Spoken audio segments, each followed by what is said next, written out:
والصلاة والسلام على سيد المرسلين أما بعد فأعوذ بالله من الشيطان الرجيم بسم الله الرحمن الرحيم الصلاة والسلام عليك يا رسول الله وعلى آلك وأصحابك يا حبيب الله الصلاة والسلام عليك يا نبي الله وعلى آلك وأصحابك يا نور الله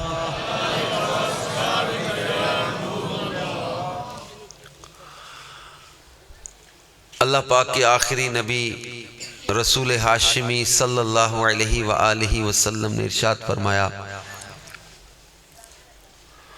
جمعہ کے روز مجھ پر درود کی کثرت کرو کیونکہ جو ایسا کرے گا میں اس کی شفاعت کروں گا صلو علی الحبیب صلی اللہ تعالی علی محمد وعلی آلہ وصحبہ وبارک وسلم خیر بس یہ کہ ان کو کوئی تھوڑی سی کھول دیں کوئی بند کرتا ہے میرے پیارے پیارے اسلامی بھائیوں آج ہمارے عثمان بھائی کے بڑے ہی پیارے بھائی محمد وارث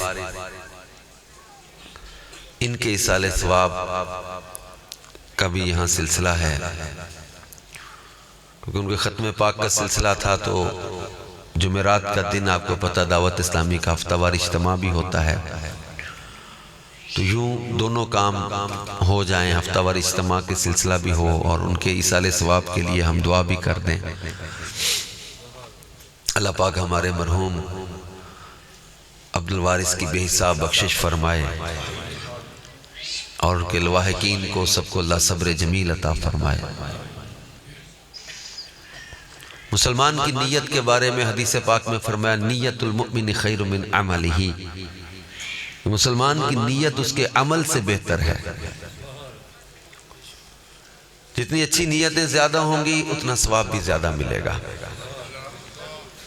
لہذا اچھی اچھی نیتوں کے ساتھ اجتماع میں شامل رہیں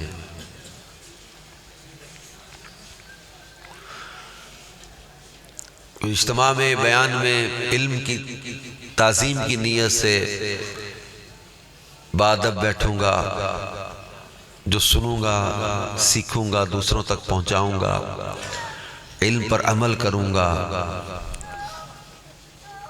تو یوں جتنی نیتیں بڑھاتے چلے جائیں گے ثواب بھی بڑھتا چلا جائے گا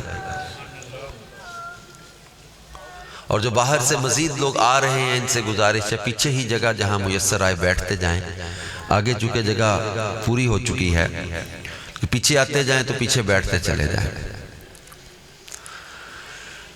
اللہ پاک جل شانہ نے قرآن پاک میں ہمارا زندگی کا مقصد بیان کیا اور فرمایا وَمَا خَلَقْتُ الْجِنَّ وَالْإِنسَ إِلَّا لِيَعْبُدُونَ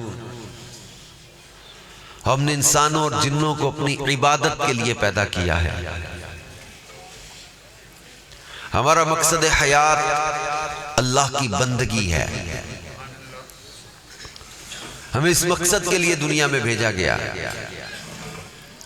سورہ ملک میں اللہ پاک ارشاد فرماتا ہے الذی خلق الموت والحیات لیبلوکم ایکم احسن عملا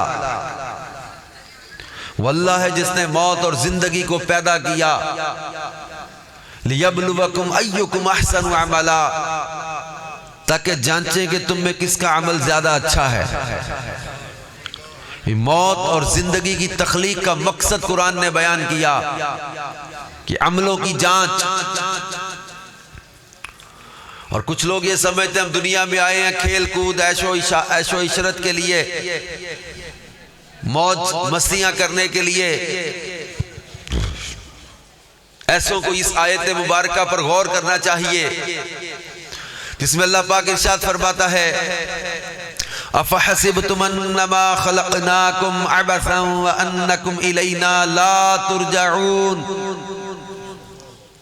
فرمایا کیا تم یہ گمان کرتے ہو کہ ہم نے تمہیں بیکار بنایا ہے؟ وانکم الینا لا ترجعون، اور کیا تمہیں ہماری طرف پھرنا نہیں ہے؟ ہم سدا یہاں رہنے کے لیے نہیں بنائے گئے اور بیکار بھی ہمیں نہیں بنایا گیا، تو ہمیں دنیا چھوڑ کر جانا ہے۔ تو میرے پیارے اسلامی بھائیوں، کسی کے دنیا سے جانے کے بعد جب اس کے ایصال ثواب کا اہتمام کیا جاتا ہے تو اس محفل، اس اکٹھ، اس اجتماع کے بنیادی طور پر 3 مقاصد ہیں۔ پہلا مقصد ہے کسی کے انتقال کے بعد جمع ہونے کا تعزیت، دوسرا مقصد ہے استغفار، قرآن خوانی وغیرہ کی صورت میں دعا، اور تیسرا اور اہم ترین مقصد ہوتا ہے فکر آخرت، اپنی موت، قبر و آخرت کی تیاری۔ تو دعا کی اہمیت اب قرآن پاک ان آیات سے سمجھیں، اس میں اللہ پاک ارشاد فرماتا ہے والذین جاءوا من بعدهم یقولون ربنا اغفر لنا ولاخواننا الذین سبقونا بالایمان، اور وہ لوگ جو ان کے بعد آئے، یہ بعد والے کیا کرتے ہیں؟ یقولون، یہ کہتے ہیں ربنا اغفر لنا، اے اللہ ہمیں بھی بخش دے، ولاخواننا الذین سبقونا بالایمان، اور ہمارے ایمان والے بھائی جو ہم سے پہلے چلے گئے ان کی بھی مغفرت فرما دے۔ تو اپنے لیے ہی دعا نہ مانگا کرے، اس آیت کی تفسیر میں لکھا ہے کہ اپنے مرحومین کے لیے بھی دعا مانگا کرے۔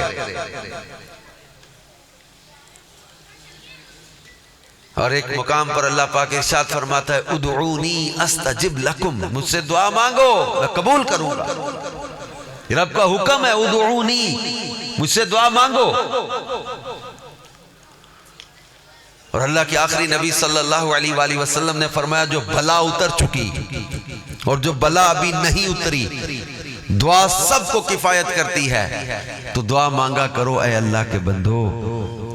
اللہ حکم دے رہا ہے دعا مانگو، رسول پاک صلی اللہ علیہ وآلہ وسلم حکم ارشاد فرمانے کے دعا مانگو، بلکہ اللہ کے پیارے نبی صلی اللہ علیہ وآلہ وسلم تو فرماتے ہیں الدعاء سلاح المؤمن وعماد الدین ونور السماوات والارض، دعا مومن کا ہتھیار ہے، دین کا ستون ہے اور زمین و آسمان کا نور ہے۔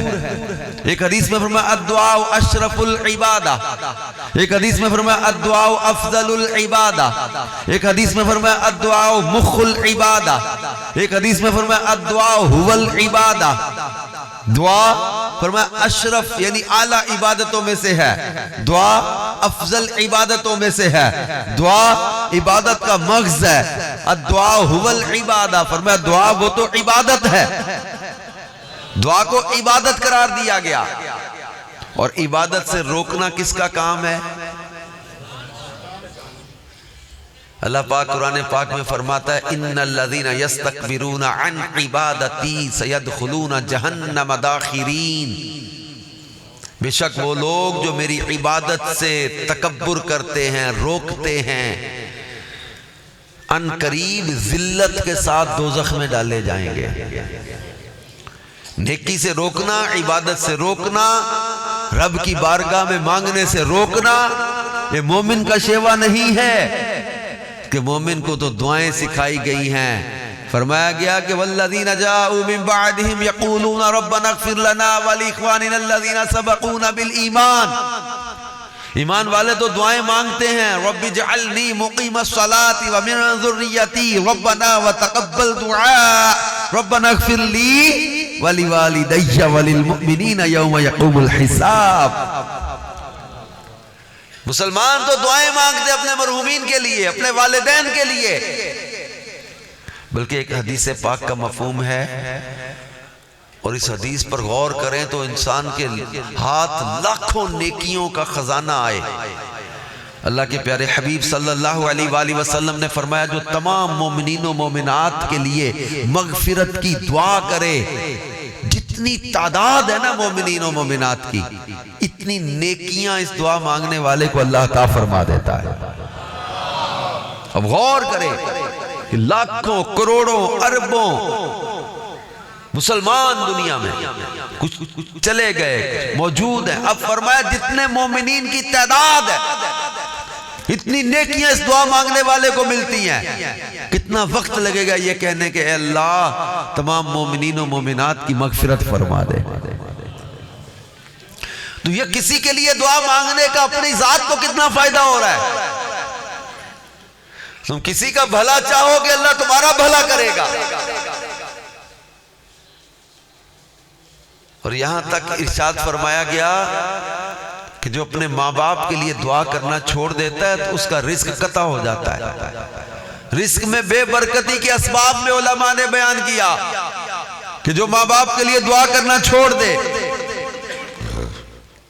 تو کثرت دعا کا حکم دیا، دعا کثرت سے کیا کرو۔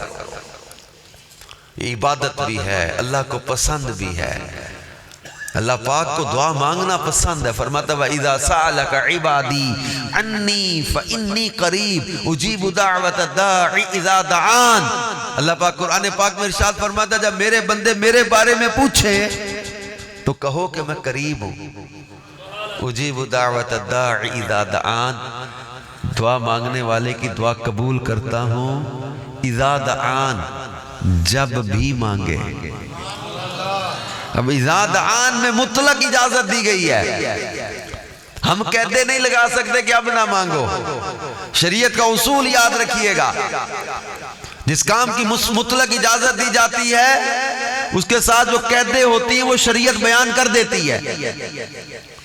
یہ اصول ہے، الحلال ما حل اللہ فی کتابہ والحرام ما حرم اللہ فی کتابہ وما سکت فهو مما عفا عنہ۔ یہ حدیث کے الفاظ ہیں، جو اللہ نے فرض کرنا تھا وہ فرض کر دیا، جو حرام کرنا تھا حرام کر دیا، جس کو حرام قرار دینا تھا قرار دے دیا، اور جس سے اللہ نے خاموشی اختیار فرمائی وہ تمہارے لیے جائز ہے۔ تو اصول یہ بنے گا کہ جس کام سے شریعت نے منع نہیں کیا وہ کام اپنی اصل میں جائز ہوتا ہے۔ ہر وہ چیز، ہر وہ کام جس سے شریعت نے منع نہ کیا ہو، کسی بھی کام کے جائز ہونے کے لیے یہی دلیل کافی ہے کہ اس کی ممانعت کی، اس کو منع کرنے کی دلیل شریعت میں کوئی نہیں۔ کسی بھی کام کے جائز ہونے کے لیے یہی دلیل بڑی کافی ہے کہ اسے شریعت نے منع نہیں کیا۔ اب اس اصول کو قرآن سے سمجھیں۔ اللہ پاک نے فرمایا یا آدم اسکن انت وزوجک الجنہ، اے آدم تم اور تمہاری زوجہ جنت میں رہو، کھاؤ پیو حیث شئتما، جو چاہو جو چاہو کھاؤ پیو۔ اب ایک ایک چیز نہیں گنوائی، جنت کا اجازت دے دی، مطلق اجازت ہو گئی۔ اب اس میں ایک ایک چیز نہیں گنوائی، جب سیب کا کہاں لکھا ہے، انار کا کہاں لکھا ہے، دودھ کا کہاں لکھا تھا، شہد کا کہاں لکھا ہے۔ جب ساری جنت کی اجازت دے دی تو اس میں جو کچھ ہے سب کی اجازت ہو گئی۔ ایک چیز سے منع کرنا تھا، اللہ نے الگ سے بیان کر دیا وَلَا تَقْرَبَا هَذِهِ الشَّجَرَةَ۔ حلت کے لیے دلیل کی ضرورت نہیں ہوتی، حرمت کے لیے دلیل کی ضرورت ہوتی ہے۔ کسی بھی کام کی پرمیشن کے لیے اجازت کی ضرورت نہیں ہے، پرمیشن کے لیے دلیل کی ضرورت نہیں ہے۔ اس کی منع کی دلیل شریعت میں ہو تو منع کیا جائے گا، ادروائز ہر کام جس سے شریعت نے منع نہیں کیا وہ اپنی اصل میں جائز ہے۔ پکی مسجد بنانا ثابت نہیں ہے۔ مسجد کے مینار محراب جو آج ہم بنا رہے ہیں یہ کسی صحابی نے اس طرح نہیں بنائے تھے۔ جس طرح کا لباس آپ سب پہن کر بیٹھے ہو اس طرح کا لباس نہ رسول اللہ صلی اللہ علیہ وسلم نے پہنا نہ کسی صحابی نے پہنا۔ اس مشین پہ بنا ہوا، اس طرح کی سلائی میں سلا ہوا کپڑا پہنا ہی نہیں ہے۔ اب ہم کہیں کہ جناب دکھاؤ کہ صحابی نے یہ کیا تھا، تو دکھائیں کہ صحابی نے یہ لباس پہنا تھا، دکھائیں کہ صحابی نے بیمار ہونے پر پہنا ڈول کھائی تھی، کس نے درد ہونے پر ریسپرین کھائی تھی؟ کس نے پیناڈول یا وہ بروفن کھائی تھی؟ ڈکلوران کھانا کس صحابی سے ثابت ہے؟ انجیکشن لینا کس صحابی سے ثابت ہے؟ سرجری جو آج ہم میڈیکل میں کروا رہے ہیں یہ کس صحابی نے اسلام میں سرجری کروائی؟ عالم بننے کے لیے درس نظامی کیا جاتا ہے. کون سے صحابی تھے جنہوں نے درس نظامی کا کورس کیا تھا؟ پورے کا پورا درس نظامی بدعت ہے، نیا کام ہے، ثابت ہی نہیں ہے صحابہ سے. ختم بخاری کا جلسہ کسی صحابی نے نہیں کیا تھا. بخاری شریف تو لکھی صحابہ کے بعد گئی ہے، تو ختم بخاری کا جلسہ کرنا کسی صحابی سے ثابت نہیں ہے. کیوں ہو سکتا ہے؟ جائز ہے. کیوں جائز ہے؟ ثابت نہیں ہے. اس لیے جائز ہے کہ شریعت نے منع نہیں کیا.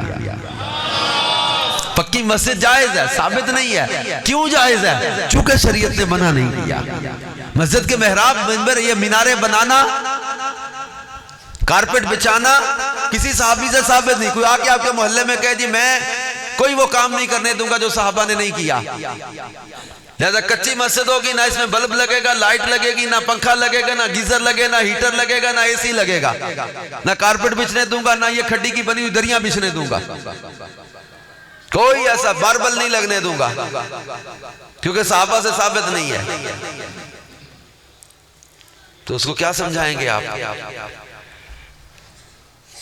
کہ یہ شریعت نے منع کیا ہے تو منع کر دے؟ اصول یہ نہیں ہے، شریعت نے اصول ہی نہیں دیا کہ وہ کام جو صحابہ نے نہیں کیا تو تم کر نہیں سکتے. ہاں، ہر وہ کام جس سے شریعت نے منع کیا ہو، سنت ترک ہوتی ہو، شریعت کی مخالفت ہوتی ہو، اور وہ نیا کام جو کوئی جاری کرے گا وہ بدعت ہی ہے. ورنہ قرآن پاک پر زیریں زبریں لگانا رسول پاک صلی اللہ علیہ وسلم اور صحابہ سے ثابت نہیں ہے. اعراب لگانا عجمیوں کے لیے تو ضروری ہے. یہ ایسی بدعت ہے، یہ ایسا نیا کام ہے جو واجب ہو چکا ہے، لازم ہو چکا ہے کہ یہ ہم لوگ ہمارے بچوں کو یہ دے دو سپارہ بغیر زیروں زبروں کے کیا پڑھیں گے. یہ آپ ہم قرآن پاک لے کے بیٹھے اعراب نہ لگے ہوئے ہوں، زیروں زبروں کے بغیر قرآن کیسے پڑھیں گے؟ آپ ہمارے لیے اعراب لگانا ضروری ہے، لیکن یہ اس طرح کے اعراب لگا کے پرنٹنگ کرنا قرآن کی ثابت نہیں ہے. لیکن کیوں کر سکتے ہیں؟ چونکہ شریعت نے منع نہیں کیا. علاج ایلوپیتھی کا علاج کیوں کروا سکتے ہیں؟ چونکہ شریعت نے منع نہیں کیا. حج کا سفر صحابہ کے ثابت ہیں، گھوڑا، اونٹ، پیدل. اب کسی اور انداز سے سفر کر کے کوئی جائے، ثابت نہیں ہے. مگر کیوں کر سکتے ہیں؟ چونکہ شریعت نے منع نہیں کیا. درس نظامی عالم بننے کے لیے اب یہاں پر صرف و نحو کے بغیر ان کو عبارت نہیں پڑھنی آئے گی، ان کے لیے سیکھنا ضروری ہے یہ چیزیں. لیکن درس نظامی ثابت نہیں. کیوں کیا جا سکتا ہے؟ چونکہ شریعت نے منع نہیں کیا. یہ لباس جو آپ ہم زیر جو پہنے ہوئے ہیں جائز ہیں، ثابت، اگرچہ یہ والی وہ مشینری اور یہ چیزیں تو ثابت ہی نہیں ہیں، لیکن چونکہ شریعت نے منع نہیں کیا اس لیے جائز. تو یہ بہت ساری مثالیں ہمارے سامنے دینی چیزوں کی ہیں، دین کے معاملات کی ہیں، مسجد کے متعلق ہیں، حج کے متعلق ہیں، نماز کے متعلق ہیں، قرآن کے متعلق ہیں، دیگر ہمارے کاروبار اور معاملات زندگی کے متعلق ہیں. اب یہ جتنی ساری چیزیں ہیں آج ہم کر سکتے کیونکہ شریعت نے منع نہیں کیا، اس لیے اجازت ہے. حلت کے لیے دلیل کی ضرورت نہیں ہوتی، حرمت کے لیے دلیل کی ضرورت ہوتی ہے. اللہ نے فرمایا کہ یا آدم اسکن انت و زوجک الجنہ، اے آدم تم اور تمہاری زوجہ جنت میں رہو، کھاؤ پیو جو چاہو، لیکن اس درخت کے قریب نہ جانا. حلت کے لیے مطلق اجازت دے دی، جہاں سے منع کرنا تھا وہاں الگ سے منع کر دیا. اسی طرح ایک مقام پر قرآن پاک میں فرمایا فَانْكِحُوا مَا طَابَ لَكُم مِّنَ النِّسَاءِ، عورتوں میں سے جو اچھی لگے اس سے نکاح کر لو. اب ایک ایک رشتہ نہیں گنوایا جائے گا کہ چچا ذات سے بھی ہو سکتا ہے، پھوپھی ذات سے بھی ہو سکتا ہے، خالہ ذات سے بھی ہو سکتا ہے، ماموں ذات سے بھی ہو سکتا ہے، فلاں فلاں فلاں فلاں رشتہ داروں سے بھی ہو سکتا ہے. ویسے بھی رشتہ جو عورت مرد مسلمان ان کا نکاح ہو سکتا ہے. ہر مسلمان مرد کا ہر مسلمان عورت سے نکاح ہو سکتا ہے. مطلق اجازت ہو گئی. اب ایک ایک کے نہیں پوچھا جائے گا یہ ثابت کرو جی چچا ذات سے نکاح کا کہاں لکھا. پھوپھیزاد سے نکاح کا کہاں لکھا ہے؟ جب قرآن نے کہہ دیا کہ فانکحوا ما طاب لکم من النساء، جو عورتوں میں بھلی لگے اس سے نکاح کر لو، حلت ہو گئی سب کے لیے مطلق۔ کچھ رشتے ایسے تھے جن سے شریعت نے منع کرنا تھا، ماں سے، بیٹی سے، بہن سے، پھوپھی سے، خالہ سے، اور آگے دودھ کے رشتے ہیں۔ 18 کم بیش رشتے ہیں جن سے قرآن نے منع کر دیا، شریعت نے منع کر دیا، ان سے نکاح نہیں ہوتا۔ منع کے لیے الگ بیان کر دیا، اجازت مطلق دے دی گئی۔ اسی طرح فرمایا ان اللہ وملائکتہ یصلون علی النبی یا ایھا الذین آمنوا صلوا علیہ وسلموا تسلیما۔ فرمایا بے شک اللہ اور اس کے فرشتے غیب بتانے والے نبی پر درود بھیجتے ہیں، اے ایمان والو تم بھی خوب ان پر درود و سلام بھیجا کرو۔ مطلق اجازت دے دی درود پڑھنے کی۔ اب کوئی درود پاک صبح پڑھے، کوئی شام میں پڑھے، کوئی اکیلا پڑھے، کوئی مجمع میں پڑھے، کوئی جمعے کی نماز کے بعد پڑھے، کوئی کھڑا ہو کے پڑھے، کوئی مدینے کی طرف رخ کر کے پڑھے، کوئی گنبد خضرا کے سامنے جا کے پڑھے، کوئی سنہری جالیوں کے سامنے جا کے پڑھے، کوئی اکیلا کمرے میں اپنی رات کی تنہائی میں بیٹھ کر تہجد کے بعد اٹھ کے پڑھے، کوئی نماز کے بعد پڑھے، کوئی اذان سے پہلے پڑھے، کوئی اذان کے بعد پڑھے، کوئی اقامت سے پہلے پڑھے، وہ دعا سے پہلے پڑھے، چاہے وہ صبح پڑھے چاہے وہ شام پڑھے، درود و سلام پڑھے۔ اللہ نے مطلق اجازت دے دی، مطلق اجازت ہے۔ درود و سلام کی برکتیں، ثواب، اجر حدیثوں میں بیان کر دیا گیا۔ شریعت نے جب جس چیز سے منع کرنا ہوتا وہ قیدیں بیان کر دی جاتی ہیں۔ اذان کے ساتھ نہ پڑھو، یہ کہیں شریعت نے نہیں کہا، مطلق اجازت دے دیا درود و سلام پڑھو۔ تو درود و سلام پڑھو، اس کی برکتیں ہیں، ثواب ہے، ایک بار پڑھو 10 نیکیاں ملے، 10 گناہ معاف ہوں، 10 درجے بلند ہوں۔ اسی طرح فرمایا وَإِذَا سَأَلَكَ عِبَادِي عَنِّي فَإِنِّي قَرِيبٌ أُجِيبُ دَعْوَةَ الدَّاعِ إِذَا دَعَانِ۔ جب میرے بندے میرے بارے میں پوچھے تو کہو میں قریب ہوں۔ اجیب دعوت الداعی اذا دعان، جب بھی دعا مانگنے والا مانگے میں دعا قبول کرتا ہوں۔ اب کوئی دعا صبح مانگے، کوئی شام میں مانگے، کوئی دن میں دعا مانگے، کوئی رات میں دعا مانگے، کوئی نماز کے بعد مانگے، کوئی تلاوت کے بعد دعا مانگے، کوئی نماز جنازہ کے بعد دعا مانگے، کوئی قبرستان جا کے دعا مانگے، کوئی گھر کے دعا مانگے، کوئی 3 دن مانگے، کوئی 7ویں دن مانگے، کوئی 40ویں دن مانگے، کوئی روز مانگے، اکیلا مانگے، مجمع میں مانگے، جب بھی مانگنے والا مانگے گا اللہ فرماتا ہے میں دعا قبول کرتا ہوں۔ اس کو عبادت قرار دیا۔ اللہ فرماتا ہے مجھ سے مانگو میں دوں گا، رب فرما رہا ہے مجھ سے مانگو، اور اب کوئی روکے تو پھر وہ اپنے رب سے معاذ اللہ مانگنے سے بھی روک رہا ہے۔ پر عقل ہوتی تو خدا سے نہ لڑائی لیتے۔ ایک چیز میں قرآن پاک کی تفسیر پڑھ رہا تھا پچھلے دنوں، میں نے بیان کی، بعض اسلامی بھائی کہتے ہیں یار وہ بڑا ایک دلچسپی کے ساتھ نوجوانوں کو سمجھ آنے والی بات ہے، ریپیٹ کر دو۔ میں نے کہا ٹھیک ہے جی بتا دیتے ہیں کہ وہ قرآن پاک میں اللہ پاک فرماتا ہے وَمَا لَكُمْ أَلَّا تَأْكُلُوا مِمَّا ذُكِرَ اسْمُ اللَّهِ عَلَيْهِ۔ اللہ پاک فرماتا ہے وَمَا لَكُمْ، اور تمہیں کیا ہے، اللہ تأکلوا مما، اس میں سے نہیں کھاتے، ذکر اسم اللہ علیہ، جس پر اللہ کا نام پڑھ دیا جاتا ہے، تو تمہیں کیا ہے، کیوں نہیں کھاتے جس پر اللہ کا نام ذکر کر دیا جائے۔ میں اس آیت کی تفسیر پڑھ رہا تھا، پوری آیت کا حصہ یہ ہے وَمَا لَكُمْ، سورہ انعام ہے 8واں پارہ، وَمَا لَكُمْ أَلَّا تَأْكُلُوا مِمَّا ذُكِرَ اسْمُ اللَّهِ عَلَيْهِ وَقَدْ فَصَّلَ لَكُمْ مَا حَرَّمَ عَلَيْكُمْ، جبکہ اللہ تفصیل سے بیان کر چکا ہے جو تم پر حرام کیا ہے، جو حرام تھا وہ اللہ نے بیان کر دیا ہے۔ اب اس شے کو کیوں نہیں کھاتے جس پر اللہ کا نام پڑھ دیا جاتا ہے؟ اس آیت کی تفسیر میں پڑھ رہا تھا، آج سے 3-4 سال پہلے کی بات ہے۔ تفسیر میں ایک حدیث گزری نظر سے، غالباً سہ ستہ کی وہ حدیث ہے، تو اس حدیث میں لکھا تھا کہ جس کھانے پر اللہ کا نام پڑھ دیا جاتا ہے وہ کھانا شیطان کے لیے حرام ہو جاتا ہے۔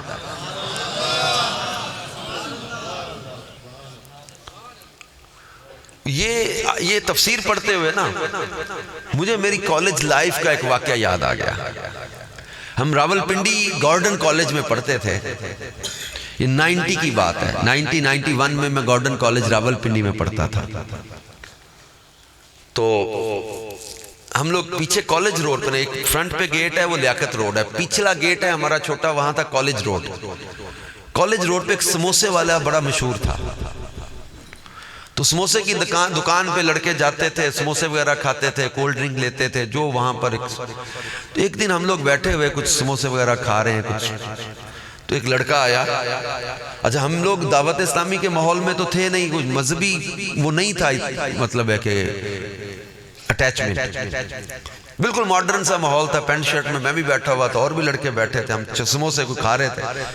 اچھا وہ ایک لڑکا آیا، اس نے کہا یار آج کوئی دن ہے. اب مجھے دن یاد نہیں ہے، اب 1991 کی بات آپ سوچیں 2022 میں، یہ 2017-18 میں نے یہ تفسیر پڑھی، اس وقت مجھے وہ بات یاد آئی. سمجھے 30 سال ہو گئے یار، اس کے 27-28 سال کی پرانی بات یاد آئی. خیر مجھے وہ نہیں یاد اس لڑکے نے کہا کیا کہ کیا دن ہے، یہ یاد ہے کہ دن اس نے کہا کہ آج خاص دن ہے کوئی. جیسے ہمارے رجب کا مہینہ ہی لے لیں، 6 رجب خواجہ غریب نواز کا عرس ہے، اسی کی پہلی تاریخوں میں حضرت ویسے کرنی کا عرس بھی گزرا ہے، امام باقر کا عرس بھی گزرا ہے، حضرت امام جعفر صادق کا 15 رجب کو عرس ہے، 13 رجب مولا کائنات مولا مشکل کشا کا یوم ولادت ہے، اسی مہینے میں امام باقر کا یوم عرس بھی ہے، اسی مہینے میں جنید بغدادی کا عرس بھی ہے، اسی مہینے کی 22 تاریخ کو حضرت سیدنا امیر معاویہ رضی اللہ تعالیٰ کا عرس بھی ہے. تو خیر دن آتے رہتے ہیں. تو اس نے کہا کہ آج کو خاص دن ہے. اس نے کہا یہ جو آپ کھا رہے ہیں روکیں ذرا.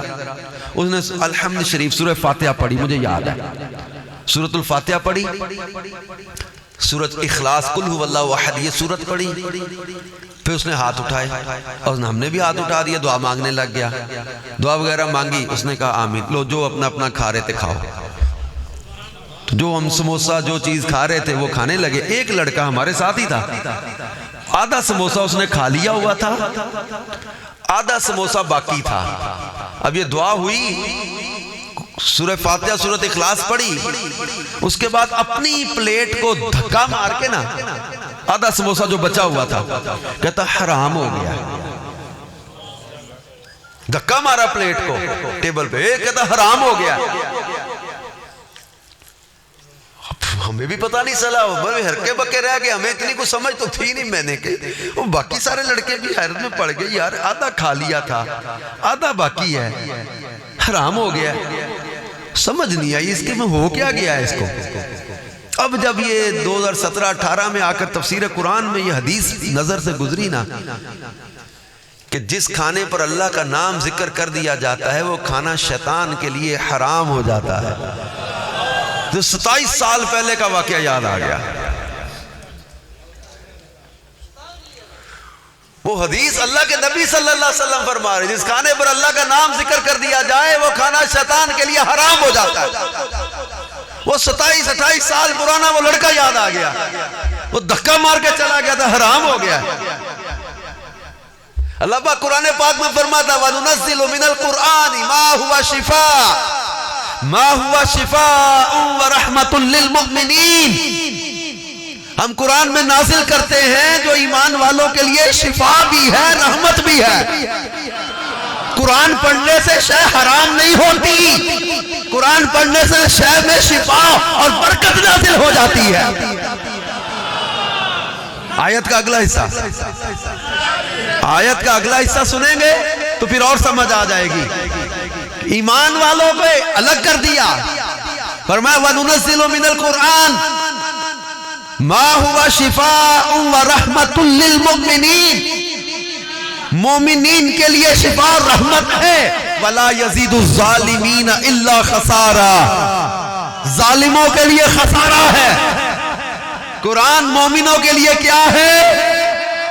شفا اور رحمت ہے. کھانا سامنے ہونا ختم کے لیے ضروری نہیں، ختم پاک کے لیے کھانے پکانا ضروری نہیں، ٹھیکے پکانا ضروری نہیں، کھانے پینے کی چیزیں بنانا ضروری نہیں. لیکن یہ یاد رکھیں مسلمان کو پانی پلانے پر بھی ثواب ہے، مسلمان کو کھانا کھلانے پر بھی ثواب ہے. اور یہ چیزیں اگر سامنے ہو تو قرآن پڑھا جائے، تو قرآن کی برکت ہی ملے گی۔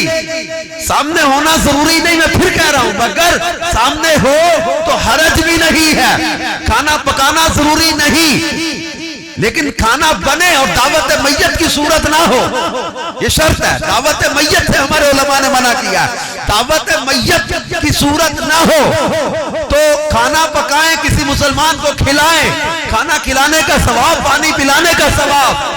اور اللہ کے نبی صلی اللہ علیہ وآلہ وسلم سے ایک صحابی نے خود پوچھا تھا، میری والدہ کا انتقال ہو گیا اور اگر کوئی وہ بات کرتی تو صدقہ کرتی، کیا میں ان کی طرف سے صدقہ کروں، ان کو ثواب پہنچے گا؟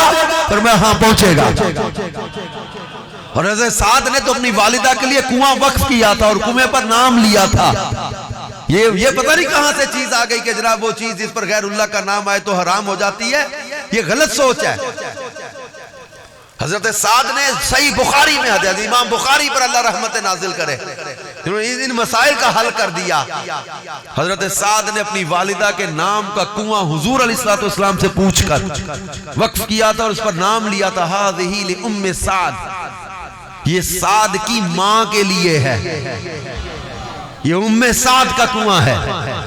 بیر ام سعد کے نام سے آج تک اس کنویں کا ذکر ہو رہا ہے، اس کنویں پر نام آ گیا حضرت سعد کی ماں کا، یہ سعد کی ماں کا کنواں ہے۔ حضرت سعد کی ماں تو انتقال کر چکی ہیں، تو کنویں کا پانی پینے کون آئے گا؟ مسلمان پانی پیئیں گے، صحابہ پانی پیئیں گے، بعد کے مسلمان پانی پیئیں گے، تو لوگ پانی پیتے رہیں، میری ماں کو اس کا ثواب پہنچتا رہے۔ یہ بخاری شریف کی حدیث اور وہ آیت جس میں اللہ نے فرمایا والذین جاءوا من بعدہم، اس آیت اور ان چیزوں سے استدلال کیا ہے کہ زندوں کی دعا اور ایصال ثواب کا نفع مرحومین کو پہنچتا ہے، یہ اصل ایصال ثواب کی یہ ہے۔ اور رسول پاک صلی اللہ علیہ وآلہ وسلم فرماتے ہیں مردہ قبر میں ڈوبنے والے کی مثل ہوتا ہے، وہ انتظار کرتا ہے کہ اس کی طرف سے کوئی صدقہ کرے، خیرات کرے،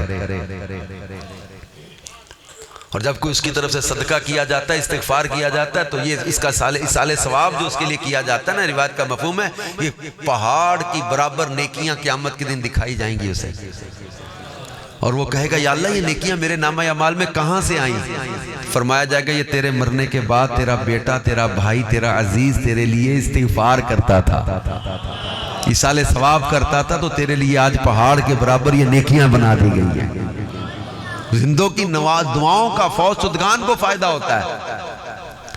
بلکہ ایک حدیث پاک کا مفہوم ہے جس میں رسول پاک صلی اللہ علیہ وآلہ وسلم نے ارشاد فرمایا تم میں سے جو کوئی خیرات کرے تو اسے اپنے ماں باپ کے نام کا کر دے، اللہ پاک اس کے ماں باپ کو بھی اجر عطا کر دے گا، اس کے ثواب میں بھی کبھی کمی نہیں آئے گی، کوئی کمی نہیں آئے گی ثواب میں۔ جب سب سے یہ حدیث پڑھی ہے نا، میں تو مسجد کی جھولی میں بھی 10 روپے ڈال لوں نا تو یہ نیت کر لیتا ہوں یا اللہ یہ میرے ماں باپ کی طرف سے، اپنے ثواب میں کمی کوئی نہیں ہونی، اللہ کی رحمت سے ماں باپ کو بھی ثواب ہمارے مل جائے گا۔ تو اپنی طرف سے جو بھی آپ کام کریں اپنے ماں باپ کو ایصال کر دیا کریں، ان کی طرف سے خیرات کر دیا کریں، اپنے ماں باپ کی طرف سے جو حج کرے نا اللہ اس کو 10 حج کا ثواب عطا فرما دیتا ہے۔ تو اپنے ماں باپ کے لیے، اپنے مرحوم بھائیوں کے لیے، اپنے عزیزوں کے لیے دعا کرتے رہا کریں، ایصال ثواب کرتے رہا کریں۔ ایک حضرت حماد مکی رحمت اللہ علیہ، یہ مکہ پاک کے بزرگ تھے، یہ کہتے ہیں کہ میں مکہ پاک کے قبرستان میں گیا، وہاں میں نے دیکھا کہ مردے جمع، میں آنکھ لگ گئی میری، وہاں میں خواب میں دیکھا، میں بیٹھا ہوا تھا تو آنکھ لگ گئی قبرستان میں، تو دیکھا کہ قبرستان کے مردے جمع ہیں، تو میں نے پوچھا کہ کیا ہوا، کیا قیامت قائم ہو گئی ہے؟ انہوں نے کہا نہیں، تو پھر انہوں نے کہا 1 سال پہلے اللہ کا نیک بندہ یہاں سے گزرا تھا، اس نے 1 مرتبہ سورۃ اخلاص پڑھ کے اس کا ثواب ہم قبرستان والوں کو ایصال کر دیا تھا، 1 سال ہو گیا ہم آپس میں ثواب بانٹ رہے ہیں، ثواب ختم نہیں ہوا۔ ارے تمہیں اللہ کے کلام قرآن کی عظمت کہیں نہیں پتا، اللہ نے اس امت پر کتنا بڑا احسان کیا جو قرآن عطا کر دیا انہیں۔ حضرت مولا علی شیر خدا سے مروی روایت ہے، فرماتے جو قبرستان جائے اور 11 مرتبہ سورۃ اخلاص پڑھ دے، جتنے مردوں کی تعداد ہے اللہ اتنی نیکیاں اس پڑھنے والے کو عطا فرما دیتا ہے۔ اور جمعہ کے دن جو اپنے ماں باپ دونوں یا ایک کی قبر کے پاس جائے وہاں سورہ یاسین پڑھ دے. فرمایا سورہ یاسین کے ہر حرف کے بدلے اس پڑھنے والے کے لیے اللہ مغفرت لکھ دیتا ہے. سورہ یاسین کے کم و بیش 3000 حروف ہیں. اپنے ماں باپ کی قبر کے پاس جا کے سورہ یاسین پڑھ آیا کرو تو ہر حرف کے بدلے پڑھنے والے کے لیے بخشش لکھ دی جاتی ہے. تو یہ ایصال ثواب کی، قرآن خوانی کی، دعاؤں کی برکتیں، استغفار کی برکتیں ہیں، صدقہ خیرات کی برکتیں ہیں. اور بہت ساری حدیثوں میں اس کے ذکر ہیں، کتابوں میں اس کے واقعات ہیں. امام غزالی نے ایک بڑا پیارا واقعہ لکھا ہوا ہے.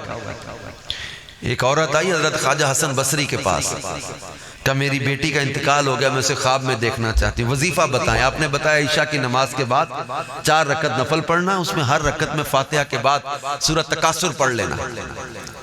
یہ 4 نفل پڑھ کے سو جانا باوضو. اس نے عمل کیا، خواب میں اس کی بیٹی سے ملاقات ہو گئی. لیکن معاملہ بڑا عجیب تھا. امام غزالی لکھتے ہیں کہ وہ بیٹی کو دیکھا اس خاتون نے تو اس کی بیٹی کو گندک کا لباس پہنایا ہوا ہے، آگ کی ہتکڑیاں بیڑیاں لگی ہوئی ہیں، بڑے سخت عذاب میں. اب وہ خاتون بڑی پریشان ہو کے وہ مائی آئی حضرت خواجہ حسن بصری کے پاس روتی ہوئی، حضور میری بیٹی تو بڑے عذاب میں دیکھی ہے میں نے، آپ نے اس کو صدقہ وغیرہ کرنے کا فرمایا. آپ حضرت خواجہ حسن بصری کی آنکھ لگی کبھی تو آپ نے خواب میں دیکھا کہ ایک باغ ہے، باغ کے اندر تخت ہے اور ایک بچی آتی ہے کہتی ہے بابا جی آپ مجھے جانتے میں کون ہوں؟ بیٹی میں تجھے نہیں جانتا. اس نے کہا بابا جی میں وہی لڑکی ہوں جس کی ماں آپ کے پاس آئی تھی وظیفہ پوچھنے اور پھر بتانے کہ میری بیٹی بڑے عذاب میں ہے. آپ نے فرمایا تیری ماں نے تو بتایا تو بڑے سخت عذاب میں ہے. اس نے کہا ہاں میرے سمیت اس قبرستان کے 500 مردے ایسے ہی عذاب میں تھے، لیکن ہماری خوش قسمتی کہ ایک عاشق رسول کا ہمارے قبرستان میں سے گزر ہوا، اس نے ایک مرتبہ درود پاک پڑھ کے اس کا ثواب ہم قبرستان والوں کو ایصال کر دیا. اللہ پاک نے اس درود پاک کی برکت سے میرے سمیت ان 500 مردوں کا عذاب ختم کر دیا. ایصال ثواب کی بڑی برکتیں، بڑی برکتیں. تو اپنے مرحومین کے لیے قرآن پڑھ کے، درود پڑھ کے، ذکر اذکار کر کے، صدقہ و خیرات کر کے، نیکیاں کر کے ایصال ثواب کرتے رہا. اور میں مشورہ دیتا رہتا ہوں کہ کھانے پکانے اور دیگیں ان چیزوں کی طرف نہ جائیں. دیکھیں میں پھر کہہ رہا ہوں کھانا کھلانے پانی پلانے کا بھی ثواب ہے، مگر میں مشورتاً کہتا ہوں دیکھا ہمیں کھلاؤ گے اگرچہ ثواب ہے مسلمان کو کھانا کھلانے کا، ٹھیک ہے. میں عام طور پہ ختم شریف میں کھاتا نہیں، بہت کم بہت کم. اور جہاں دعوت میت وغیرہ کی صورت ہو تو ان کو تو ہم منع بالکل سختی سے کر دیتے ہیں. تو ختم شریف عام جو ہوتے ہیں وہاں بھی میں کم کھاتا ہوں، کیونکہ لوگوں نے ایک ٹرینڈ سمجھ لیا ہو کہ یار یہ مذہبی لوگوں نے اپنے کھانے پینے کے لیے رسم بنائی ہوئی ہے. نہیں، کھانے پینے کے لیے نہیں ہے. میں نے مقصد عرض کر دیا آپ کو. اور پھر میں لواحقین اور میت کے گھر والوں کو تعزیت کرتے ہوئے یہ سمجھاتا رہتا ہوں کہ یار دیگیں کھانے یہ اہتمام یہ سارا کرنے کی بجائے ختم شریف آپ سادگی سے کر لیں، محفل کریں، قرآن پڑھیں، درود پاک پڑھیں. ابھی آپ نے سنا ایک درود بھی قبول ہو جائے نا تو بیڑے پار ہو جاتے ہیں. ایک بار سورۃ اخلاص بھی قبول ہو جائے نا تو بندے کا بیڑا پار ہو جاتا ہے. بہت بڑا مجمع ہو، بہت سارے لوگ ہوں، یہ ضروری نہیں نہ ہو مکھڑا نہ مکھڑے دا دل ویکھ دے. اللہ والے جے ویکھن تا دل ویکھ دے، اخلاص دیکھا جاتا ہے وہاں. تو آپ بہت زیادہ لنگر دیکھ کے یہ نہ بھی کریں نا، سادگی کے ساتھ ختم دلائیں. اور وہ پیسے جو آپ چاہ رہے تھے نا اس پر خرچ کرنا، میں کہتا ہوں مجھے کھلانے کی بجائے نا ان قرآن پڑھنے والے بچوں کو کھلا دو. یہ عالم بننے والے، درس نظامی کرنے والے ان طلبہ پہ خرچ کر دو تو وہ ثواب تمہیں ملے گا. ہمیں بھی کھلانے کا ثواب اپنی جگہ ہوگا، لیکن ان بچوں کو جو کھلاؤ گے یہ پڑھ کے یہ کھا کے قرآن پڑھیں گے، کھا کے نمازیں پڑھیں گے، درس نظامی عالم کورس کریں گے. اور یہ بچے ان کی آپ کفالت کرو، ان کی جگہ کھانے کا اہتمام کرو، ان کی جگہ وہ تعلیم پر خرچ کرو. ہم نے ایک دنیا سے چلے جانا ہے، مگر یہ بچے کسی مصلی پر کھڑے قرآن سناتے رہیں گے، ہماری قبر میں بھی قرآن کا نور پہنچتا رہے گا. ان طلبہ پہ خرچ کرو، ان عالم بننے والوں پہ خرچ کرو. اتنا صدقہ جاریہ ہے کہ عالم بننے کے بعد کسی مدرسے جامعہ میں قرآن پڑھا رہے ہوتے ہیں، درس نظامی پڑھا رہے ہوتے ہیں، وہ ہمارے لیے صدقہ جاریہ بنے گا۔ یہ اپنے شہر میں دیکھے، اپنے علاقوں میں دیکھے، دعوت اسلامی کے مدارس دیر تعمیر ہوتے ہیں، جامعہ دیر تعمیر ہوتے ہیں، بچوں کا درس، اس میں کوئی کمرہ بنوا دے اپنے والدین کے نام کا، اپنے مرحومین کے نام کا، وہاں بیٹھ کے بچے نمازیں پڑھتے، تلاوت کرتے، نیکیاں کرتے، قرآن پڑھتے رہیں گے، آپ کو اس مرحوم کو دن رات ثواب پہنچتا رہے گا۔ ایسا بڑا صدقے کا کام کریں، دعوت اسلامی کے اتنے خرچے بڑھ گئے۔ میں علی پور چٹھا میں آیا ہوں، دیکھ کے حیران رہ گئے، یار اتنا بڑا جامعۃ المدینہ بن رہا ہے، بن چکا، درس نظامی جاری ہے، اوپر والے پورشن پہ اب لینٹر ڈالنا ہے، نیچے کمرے بھر گئے، 1 کنال کا جامعۃ المدینہ، یار 1 کنال کی مسجد وہاں دیکھی ابھی۔ پھر یہاں قریب میں مسجد ہے، اور مطلب کئی مساجد یہاں زیر تعمیر ہیں، مدارس، جامعہ، مدرسہ تو یہاں میں سمجھتا ہوں شاید 20 سال پرانا مدرسہ چل رہا ہے یہاں پہ، اس سے بھی زیادہ پرانا ہوگا، کیوں اکرم ہے؟ 1997 سے مدرسہ چل رہا ہے، کتنے بچے حافظ بن گئے، کتنے بچے جو ہے وہ یہاں سے ناظرہ پڑھ قرآن پڑھ کے، تو آپ ان طلبہ پہ خرچ کریں، ان علماء پہ خرچ کریں، انشاءاللہ یہ صدقہ جاریہ ہمارے لیے بنیں گے۔ اپنے بچوں کو لائیں قرآن پڑھنے کی طرف۔ میں صرف یہ نہیں کہوں گا کہ آپ مدرسۃ المدینہ، جامعۃ المدینہ پہ پیسے خرچ کر دو تو آپ جب فارغ نہیں، آپ خود آئیں، ہفتہ وار اجتماع میں آئیں، مدنی قافلوں میں آئیں، اپنے بچوں کو قرآن پڑھنے کی طرف لائیں، اپنے بچوں کو عالم بنائیں، اپنے بچوں کو درس نظامی کی طرف لائیں۔ آپ اپنے بچوں کو ڈاکٹر، انجینئر، پروفیسر، بڑے بڑے پوسٹ، بڑی بڑی ڈگری پہ لے جانے کے خواب تو دیکھتے ہیں، ہم اس کے مخالف نہیں، ہم نے دارالمدینہ سکول بھی بنائے ہیں، دارالمدینہ کالج بھی بنانے لگے ہیں، دارالمدینہ یونیورسٹی کی جگہ اسلام آباد میں ہم نے خرید لی ہے، 10 ایکڑ کی جگہ پر ہم دارالمدینہ انٹرنیشنل یونیورسٹی بنانے لگے ہیں۔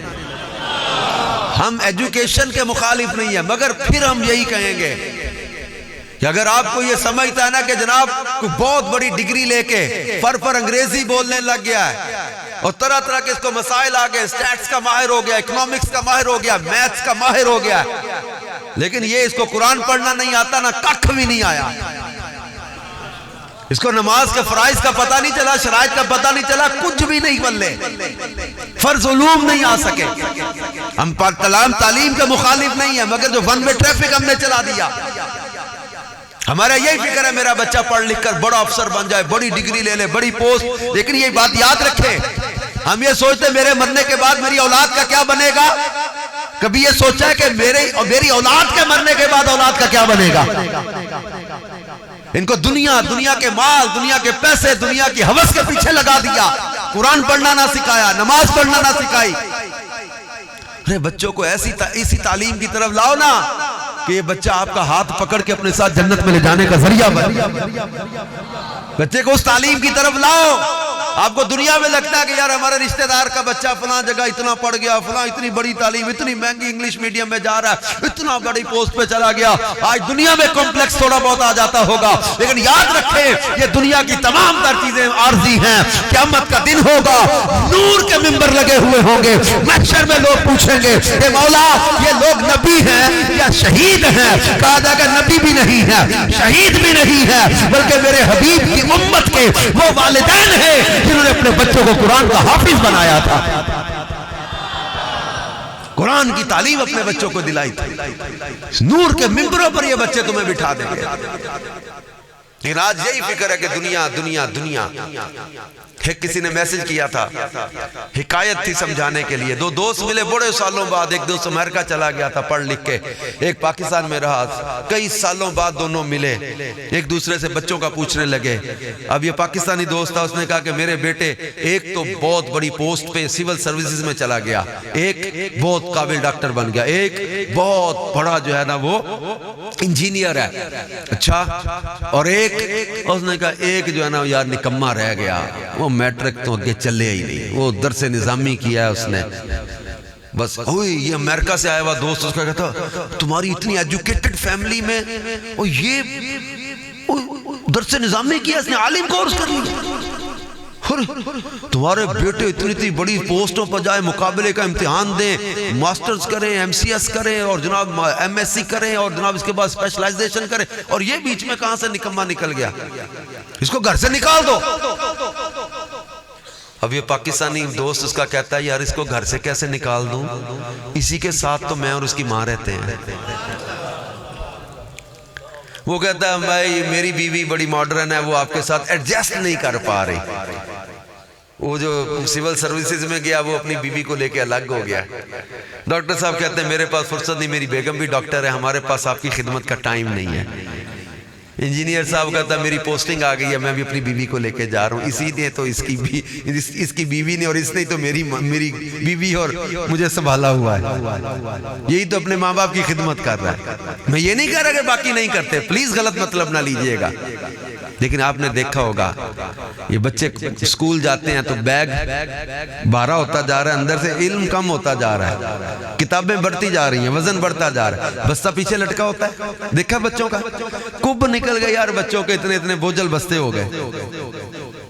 چلو یہ بستہ پیچھے لٹکا ہوا ہے، اور یہ بچے سپارہ پڑھنے صبح مسجد میں محلے میں جاتے ہیں۔ آپ نے دیکھا کبھی ریحل اور سپارہ کہاں لگایا ہوتا ہے؟ یہ بچے ہی ہمیں سکھا رہے ہیں، چلے آئے پیچھے ہی رہ جانا ہے، اے نال جانا ہے۔ یہ بچے ہی ہمیں سکھا رہے ہیں کہ بھائی یہ جو جانا ہے نا، یہ ساتھ جانا ہے، وہ پیچھے ہی رہ جانا ہے۔ یہ ڈگریاں ساری ادھر رہ جانی ہیں، پوسٹ یہی رہ جانی ہے، جاب یہی رہ جانی ہے، اپروچ یہی رہ جانی ہے، سورسز یہی رہ جانے ہیں، بڑے بڑے تمہارے پاس جو وہ بڑی بڑی سندیں ہیں، لیکن قبر پہ جا کر یہ سندیں کام نہیں آنی، یہ ڈگریاں کام نہیں آنی، یہ اسپیشلائزیشن کام نہیں آنی، یہ تمہاری بڑی بڑی پوسٹیں کام نہیں آنی، یہ بڑی بڑی جاب کام نہیں آنی، یہ بڑی اپروچ کام نہیں۔ آپ کہتے ہیں میں بڑے سیاستدانوں سے، بڑے بڑے تاجروں سے، بڑے بڑے لیڈروں سے، بڑے بڑے افسروں سے میرا تعلق ہے، یہ سارے سورسز اور تعلقات کام نہیں آنے۔ کام آنا ہے تو کیا کہ جد باغ اندر وال خزانے کھولے، پنچھی اٹھ گئے مار اڈاریاں نے، جڑے کہندے سی مرانگے نال تیرے، آج اونا بھی بازیاں ہاریاں نے۔ محمد بوٹیا جھوٹائی جگ سارا، کملی والے دیاں سچیاں یاریاں نے۔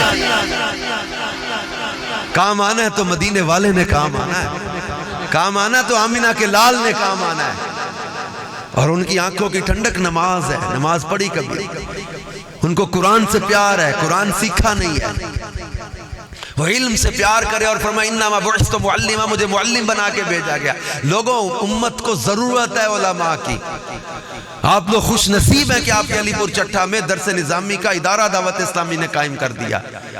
عالم کورس یہاں کرو، فی سبیل اللہ کرو، وداؤٹ اینی فیس کروایا جا رہا ہے، کوئی ایڈمیشن فیس نہیں، کوئی ان کے جو ہے وہ پڑھائی کی فیس نہیں۔ اور کبھی یہ نہ سوچے کہ میرا بچہ جو ہے وہ چھابی لے کے روٹیاں محلے میں مانگتا پھر رہا ہوگا، نہیں نہیں نہیں نہیں، ہم اپنے بچوں کو اس طرح مانگنے پر نہیں بھیجتے کہ محلے سے روٹیاں کٹھی کر کے لا کے کھاؤ۔ ہم اپنے بچوں سے کہتے ہیں بیٹا تم پڑھو، ہماری تاجروں کی مجلسیں بنی ہوئی ہیں، ہمارے نگران ذمہ داران یہ دکانوں پہ آپ لوگوں کے پاس، تاجروں کے پاس آتے ہیں، شخصیات کے پاس جاتے ہیں، شیلر والوں کے پاس جاتے ہیں، آڑتیوں کے پاس جاتے ہیں، بتاتے ہیں کہ ہمارے پاس قرآن پڑھتے ہیں بچے، درس نظامی کرتے ہیں، ہمارے نگران مانگتے ہیں آپ کے لیے چندہ۔ ان بچوں کو کہتے ہیں کہ بیٹا آپ قرآن پڑھو، آپ درس نظامی پڑھو، ہم انشاءاللہ آپ کے استادوں کی سیلری، آپ کے بجلی کے بل، آپ کے کھانے کے اخراجات ہم پورے کر کے لائیں گے۔ ان کو کوئی تنخواہ نہیں دیتے ہم جو چندہ مانگ رہے ہیں، یہ ہمارے نگران، ان کو کوئی ہم اس چیز کے پیسے نہیں دیتے۔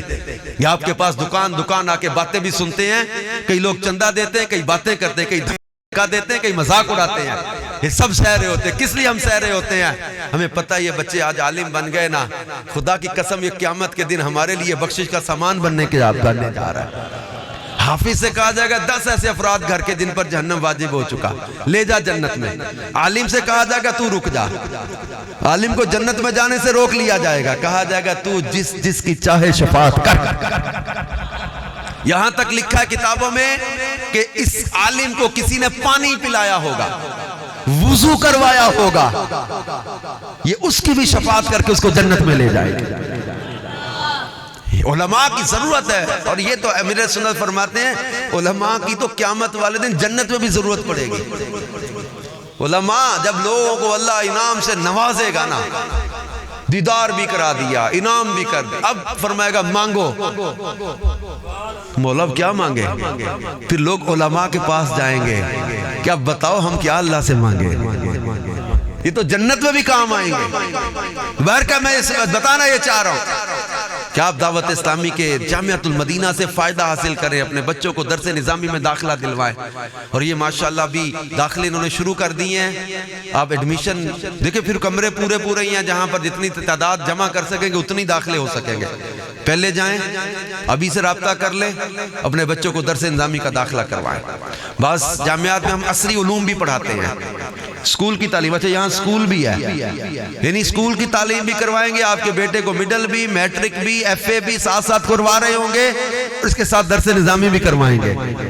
اور دعوت اسلامی کے جامعۃ المدینہ میں پڑھنے کے بعد ایک تعداد ہے جو اپنے جامعۃ المدینہ میں تدریس کرتی ہے، ٹیچنگ کرتی ہے، باعزت، باوقار، بابرکت روزگار بھی کماتے ہیں۔ یہ نہیں کہ یہ مدرسے میں پڑھے گا تو جناب چھاپیاں لے کے گلی میں مانگتا پھرے گا، نہیں، الحمدللہ دعوت اسلامی کے ماحول میں بڑے آنر، بڑی رسپیکٹ، بڑی عزت کے ساتھ ان کو باوقار روزگار بھی مل جاتا ہے، الحمدللہ دین کی خدمت بھی کر رہے ہوتے، پورے خاندان کے لیے عزت کا باعث بھی بن جاتا ہے۔ تو مدرسۃ المدینہ قائم ہے، جامعۃ المدینہ قائم ہے، ان میں اپنے بچوں کو داخلہ دلوائیں، یہ صدقہ جاریہ بنے۔ وہ آپ کو حدیث یاد ہوگی، ایصال ثواب پر یہ بھی بات میں کرنے لگا ہوں کہ وہ بچہ جو ایک بندے کے مرنے کے تھوڑے دن بعد پیدا ہوا ہے، وہ بندہ قبر میں ہے، حضرت عیسیٰ علیہ السلام کا گزر ہوا، قبر میں عذاب دیکھا، دوبارہ گزر ہوا، عذاب ختم ہو چکا تھا، پوچھا مولا اس بندے نے کیا نیکی کی ہے جو اس کا عذاب ختم ہو گیا؟ فرمایا عیسیٰ اس کے ہاں بچہ پیدا ہوا تھا۔ اچھا، آج وہ بچہ مدرسے گیا یا مکتب یا استاد کے پاس بیٹھا، استاد نے اس کو بسم اللہ الرحمن الرحیم پڑھائی ہے، میری رحمت نے گوارا نہ کیا کہ جس کا بیٹا زمین کے اوپر مجھے رحمان و رحیم کہہ کے پکار رہا ہے، اس بچے کے باپ کو میں زمین کے اندر عذاب کیسے دوں؟ اس کا بیٹا زمین کے اوپر مجھے رحمان و رحیم کہہ رہا ہے، رحم کرنے والا، مہربان، تو میری رحمت نے گوارا نہ کیا کہ اس کے باپ کو زمین کے اندر عذاب دوں، تو اس شخص کے بیٹے کی تلاوت کی برکت سے میں نے اس شخص کی قبر کا عذاب ختم کر دیا۔ اولاد کی نیکیوں سے ماں باپ کو فائدہ حاصل ہوتا ہے۔ میں کہتا ہوں جناب اس باپ نے زندگی میں کیا کمایا جس کا بیٹے جس باپ کا جنازہ پڑا ہوا ہو اور بیٹے کو جنازے کی 4 تکبیریں بھی صحیح پڑھنی نہ آتی ہوں؟ اس باپ نے کیا کمایا کہ جس کے بیٹے کو وضو غسل بھی نہ آیا؟ باپ کے مرنے کے بعد کیا ایسی اولاد کام آتی ہے جس کو نماز بھی نہ پڑھنی آتی ہو، جس کو قرآن بھی پڑھنا نہ آتا ہو؟ خدا را اپنی اولاد کی ایسی تربیت کرو گے ہمارے لیے بخشش کا ذریعہ بنے، ہمارے لیے مغفرت کا سامان بنے۔ اور اس اجتماع، اس اکٹھ کا جو ہم ایصال ثواب کے موقع پر کرتے ہیں، اس میں ایک خاص نصیحت ہوتی ہے کہ ہم اپنے لیے ایک فکر آخرت کا پیغام لے کر جائیں کہ ہم نے سدا دنیا میں نہیں رہنا، ہم ہمیشہ کے لیے یہاں نہیں بھیجے گئے۔ عیش و عشرت میں کئی لوگ پڑ گئے، عیاشیوں میں کئی لوگ پڑ گئے، کھیل تماشوں میں کئی لوگ پڑ گئے۔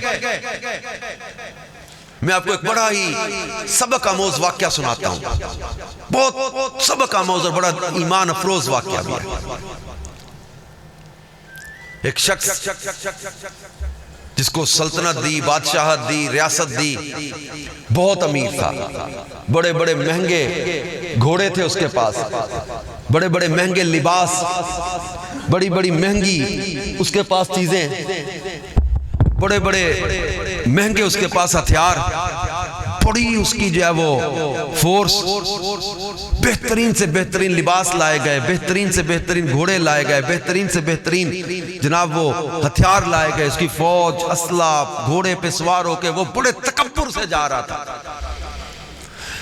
سامنے سے ایک انسانی شکل میں آدمی آیا،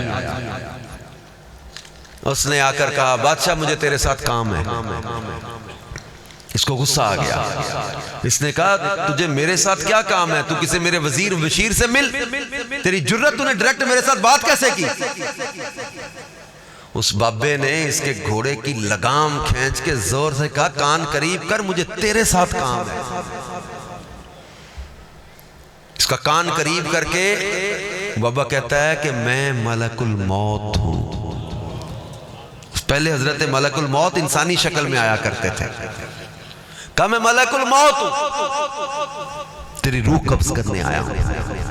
اب یہ رونے لگا، منتیں کرنے لگا، کہنے لگا مجھے تھوڑی سی مہلت دے دو کہ میں تھوڑا جا کے وصیت کر لوں، کسی کو نصیحت کر لوں، کوئی حق کسی کا دینا ہے وہ دے دوں، پیسے لوگوں کے میرے ذمے ہیں، میں نے بڑوں لوگوں کی زمینیں قبضہ کی ہوئی ہیں، وہ واپس کر لو، مہلت مانگنے لگا۔ آج یہ بڑی عادت ہے لوگوں کو، موت بھولی ہوئی ہے نا، کسی کی زمین پہ، مکان پہ، جائیداد پہ قبضہ کر لیتے ہیں، کمیٹیاں کھا جاتے ہیں، قرضے دبا جاتے ہیں، مکر جاتے ہیں، ہاتھوں پیسے لے کے مکر جاتے ہیں۔ خاندان میں کوئی بچہ یتیم ہو جائے، اس بچے کا مال کئیوں کی نظر ہوتی ہے، یتیموں کا مال کھا جاتے ہیں، بہنوں کا حصہ نہیں دیتے۔ ہمارے خاندان، ہمارے رشتوں میں وراثت کی تقسیم میں لڑائیاں پڑ جاتی ہیں، بہنوں کا حصہ کھا جاتے ہیں، بھائی بھائی کے 4 انچ زمین کے پیچھے قتل کرنے کو تیار ہو جاتا ہے۔ ہوس بہت عام ہو گئی ہے۔ چہرے دیکھو کئیوں کے، داڑھی، جبہ، کبہ، محراب، بولو دکان پہ بیٹھا لگے کہ علی پور کا کتب یہی بیٹھا ہے، اور مال دیکھو گودام میں ملاوٹ بھی ہو رہی ہے، ہیرا پھیری بھی ہو رہی ہے، 2 نمبری بھی ہو رہی ہے، بورا ڈال کے مرچوں میں جناب وہ بیچ رہا ہے، چاول میں یا وہ ٹوٹا ملا ملا کے 86 اور سپر بنا کے بیچی جا رہا ہے جی، اور وہ نئے پرانے کو مکس کر کے پتہ نہیں کیا کیا ہیرا پھیریاں آج کل ہوتی ہیں، عجیب و غریب۔ اور یہ بندہ حلیہ دیکھو تو بندہ پہچان ہی نہ سکے، اندر دیکھو تو جناب ملاوٹ بھی، دھوکہ بھی، وعدہ خلافی بھی، اور کئی ایسے دل کے سخت، صلح ہی نہیں ہونے دیتے خاندان میں، رشتہ داروں میں صلح ہی نہیں ہونے دیتے، آکڑ تسی فلاں نوں ملے تے تہاڈی ساڈی بھی ختم، انہاں نال ہاتھ ملایا تے تسی ساڈے تو بھی گئے۔ اتنی دلوں میں سختیاں، اتنی نفرتیں، کینے، بغض، عداوتیں۔ یقین میں یہ نہیں کہہ رہا کہ داڑھی والے برے ہوتے، لیکن چند داڑھی والوں کا بھی مجھے پتا ہے کہ داڑیاں بھی رکھ لی، لیکن ان کے بابا بلے شاہ سے کسی نے کہا تھا بابا جی وہ داڑھی والے چور، اور میں نہیں پتر چوراں داڑیاں رکھ لی ہیں، داڑھی والا چور نہیں ہوتا، چوراں داڑیاں رکھ لیا نے۔ تو بات یہ کہ کئی لوگوں کا حال یہ ہے کہ چہرہ حلیہ دیکھ کے دھوکہ کھا جاتے ہیں، دکاندار دھوکہ کھا جاتے ہیں، اعتماد کر جاتے ہیں، اور یہ دھوکہ دیتے ہیں، فراڈ کرتے ہیں، اپنی داڑیوں کو کیش کراتے ہیں، اپنی پگڑیوں کو کیش کرا جاتے ہیں، کئی کمیٹیاں کھا جاتے ہیں، قرضے لے کے لوگوں کے کھا جاتے ہیں۔ نمازیں بھی پڑھیں گے، 5 کی 7 نمازیں ہیں، اوابین بھی پڑھ رہے، اشراق بھی پڑھ رہے، تہجد بھی پڑھ رہے، لیکن دل کی سختی کوئی نہیں، کوڑ نہیں جاتی۔ اتنا سخت بات کرو تو ایسے جیسے انگارہ نکلے گا، کوڑے، اور بالکل سخت نفرتیں، کینے، یتیموں کے مال کھا جائیں، غریبوں کے دھکے دیں، سخاوت کوئی نہیں، صدقہ کوئی نہیں، بس کنجوسی ہے، پیسہ ہے، مال ہے، جوڑ جوڑ جمع کر کر۔ ایسوں کے لیے کہا تھا کہ حج بھی کیتی جاندے ہو تے لہو بھی پیتی جاندے ہو، حج بھی کیتی جاندے ہو تے لہو بھی پیتی جاندے ہو، کھا کے مال یتیماں دا تے پج مسیتی جاندے ہو، پھٹ دلان دے سیندے نہیں، پھٹ دلان دے سیندے نہیں، تے ٹوپیاں سیتی جاندے ہو، چھری نہ پھیری نفساں اتے تے دھمبے کیتی جاندے ہو، دل دے پاک پوتر حجرے بھری پلیتی جاندے ہو، فرض بھلائی بیٹھے ہو تے نفلاں نیتی جاندے ہو، دسو تے صحیح بلے شانو اے کی کیتی جاندے ہو۔ دلوں کی سختیاں دور نہیں کرتے۔ اللہ پاک فرماتا ہے میں مکان سے پاک ہوں، لیکن میں مومن کے دل کو اپنی گزرگاہ بنا لیتا ہوں۔ دل دے پاک پوتر حجرے، یہ حجرہ بڑا پاک ہے، پر پری پلیتی جاندے ہو، بغض، عداوتیں، کینے، حسد، گند بھرا ہوا اندر۔ واللہ کی گزرگاہ ہے یہ دل، مومن کا دل۔ اللہ فرماتا ہے میں مومن کے دل کو اپنی گزرگاہ بنا لیتا ہوں۔ ہم جب دعوت اسلامی کے ماحول میں نئے نئے آئے تھے نا تو ایک سید صاحب سے ملنے ہم جایا کرتے تھے. سید صاحب نے کہا پتر دعوت اسلامی دا ماحول نہ چھڑی. جی بابا جی. ایک لڑکا بیٹھا ہے, بابا جی حضور دی زیارت دی کو دعا کر دو. سید صاحب جلال میں پتر دل چ گند پرے اننے گندے کوڑے والے کمرے چ حضور نو بلانا گند تو نکال اس میں سے. لڑکا کہتا ہے بابا جی پھر کیا کریں؟ پتر جانا دعوت اسلامی والے ہر جمعرات بٹھا کے اللہ دیا ضربہ لان دے, لا الہ الا اللہ نفی اسبات دا پانی دین دے, دل دے زنگ دور کر دے, دل دے زنگ دور کر کے کھڑے ہو کے صلاۃ و سلام پڑھ کے خوشبو چھڑک دے. پتر جا دلان دے زنگ دور کر کے خوشبو چھڑکا کروا کے آ, پھر راتی رو کے آٹھی سنا ہے آپ ہر عاشق کے گھر پہ شریف لاتے ہیں, میرے گھر میں بھی ہو جائے چراغا یا رسول اللہ. پھر دیکھ تیرے دل میں چراغا ہوتا کہ نہیں ہوتا, پھر دیکھ تیرے گھر میں چراغا ہوتا کہ نہیں ہوتا. ارے کوڑے کے ڈھیر پر بلانا چاہتا ہے, کوڑے کے ڈھیر پر محبوب کو بلانا چاہتا ہے. اس کوڑے کو ختم تو کر اندر سے. غیبتوں کا, چغلیوں کا, حسد کا, کینے کا, عداوتوں کا, نفرتوں کا یہ کوڑا, یہ میل کچیل اندر بھرا ہوا ہے. پھٹ دلان دے سیندے نہیں, ٹوپیاں سیتی جاندے ہو, دل دے پاک پوتر حجرے پری پلیتی جاندے ہو. وہ کہتا ہے دلوں نماز تو پڑھدا نہیں, جئی نیتی جئی نہ نیتی, گٹے گوڈے مل مل تونا ہے, وہ تیرے اندروں گئی نہ پلیتی. دنیا دے دکھلاوے خاطر ایویں پج پج ورنا مسیتی. بلے شاہ چل ایسی پڑھیے جنہ کدے قضا نہیں کی. کئی لوگوں کا حال میں دیکھتا عجیب ہے یار. ایسوں کے لیے کہہ رہا پھلاں دا تو عطر بنا, پھولوں کا عطر نکال, اتنا عطر نچوڑ. پھلاں دا تو عطر بنا, عطراں دا پھر کڈ دریا, دریا دے وچ رج کے نا, مچھلیاں وانگو تاریاں لا. پھر بھی تیری بو نہیں مکنی, پہلوں اپنی میں مکا. کئی لوگوں کو علم کا تکبر ہے, عبادت کا تکبر ہے. یہ جمعہ 8 دن ہو گئے نماز پڑھتے ہوئے, پگڑی رکھ لی, داڑھی رکھ لی, باقی سارے گھر والوں کہتے جنمی, سارا محلہ جنمی, ایک کلہ ہی جنتی جا رہا ہے. لوگوں کو جہنم جنت کے یہ پروانے بانٹتا پھر رہا. اللہ دے بندے اللہ سے ڈر, پتہ نہیں کس پر اللہ کیسا کرم کر دے. تکبر نہ کر بیٹھی. عارف کھڑی کہتے تھے میاں محمد بخش پڑھنے دا تو مان کرینا, تے نہ آکھی میں کچھ پڑھیا. او جبار کہار صداوے, متاں روڑ دوے دودھ کڑیا. کسی تکبر میں نہ جا پڑی. اور وہ بادشاہ جس کا میں واقعہ آپ کو سنا رہا تھا کہ تکبر میں جا رہا تھا, ملک الموت نے کان قریب کر کے, میں ملک الموت روئے تھوڑی مہلت دے دے, گھر چلا جاؤں, اذیت دی ہوئی ہے, لوگوں سے معافی مانگ لوں, ظلم کیا ہوا ہے واپس کر لوں, زیادتیاں کی ہیں مال واپس کر لوں. کہا نہیں مہلت نہیں ہے. اسی گھوڑے پر بیٹھے ملک الموت نے اس کی روح قبض کر لی, تڑپ تڑپ پر مر گیا, گر گیا. پھر ملک الموت وہاں سے چلے ایک اور بندے کے پاس, وہ بھی مسافر تھا, وہ بھی سفر میں تھا. جا کے اس کو سلام کیا, سلام کر کے کہا کہ میں ملک الموت ہوں. صلی اللہ کے بندے نے کہا مرحبا, میں تو کب سے تیرا انتظار کر رہا. ملک الموت نے کہا میرے پاس تمہارے لیے مہلت ہے, تھوڑا گھر جانا ہے تو پہنچ لو. کہا نہیں تھوڑی مہلت. انہوں نے کہا پھر مہلت دینی ہے تو پھر ایسا کر کے میں 2 نفل پڑھنے لگتا ہوں, جب سجدے میں جاؤں گا تو میری روح قبض کر لے. کہا گھر نہیں جانا. کہا میں تو گھر سے چلتا ہوں تیاری کر کے, رات سوتا ہوں بستر پہ تو تیاری کر کے سوتا ہوں, پتہ نہیں صبح اٹھنا کہ نہیں اٹھنا. صبح گھر سے نکلتا ہوں تو کسی پر ظلم زیادتی کر کے نہیں نکلتا, ہر روز تیاری کر کے چلو. آج دنیا کی حقیقت ہمارے سامنے ہے. آج ہم عثمان بھائی سے پوچھ رہے تھے, میں عبدالوارث کا, ان کے بھائی جو محمد وارث چودھری, ان کا انتقال ہے, ینگ لڑکا یار, انہوں نے تصویر دکھائی.